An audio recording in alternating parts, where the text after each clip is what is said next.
কোথাও ঘুরতে যেতে যতটা আমার ভালো লাগে সেখান থেকে ফিরতে ততটাই খারাপ লাগে। মনে হয় যদি আমি ওখানেই থেকে যেতে পারতাম, ওখান থেকেই সব কাজকর্ম করতে পারতাম তাহলে কত ভালো হতো, তাই না? যাই হোক, বাড়ি তো ফিরতেই হবে। দার্জিলিং আর ডুয়ার্স মিলিয়ে কাটানো এই 4টে দিন এত তাড়াতাড়ি কেটে গেল যে মনে হচ্ছে এই তো কিছুদিন আগেই আমরা অনেক কেনাকাটি করলাম। যাওয়ার আগে কত প্ল্যান করলাম, কি কি করব, কোথায় কোথায় ঘুরবো, কি কি খাবো, সব যেন নিমেষের মধ্যেই শেষ হয়ে গেল, টেরও পেলাম না। ফেরার দিন আমাদের ট্রেন ছিল বন্দে ভারত। এই ট্রেনে জার্নি করলে সময় খুব ভালোভাবেই কেটে যায়। উঠতে না উঠতেই একটা করে নিউজ পেপার দিয়ে দিল, সেটা নিয়ে আমি আর বাবি কিছুক্ষণ পড়লাম। তারপর চলে আসলো বিকেলের জলখাবার।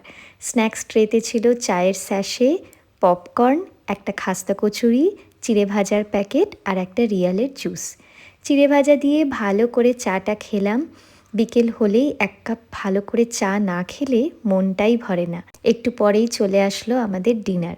ডিনারের মেনুতে ছিল ভাত, ডাল, দুটো রুটি, একটা তরকারি আর চিকেন।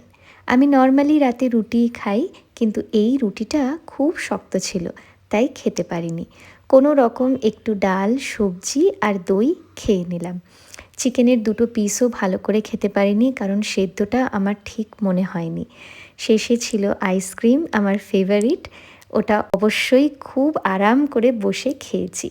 তো চলো, আজকের ব্লগটা এখানেই শেষ করছি। দেখা হবে নেক্সট ব্লগে। টাটা।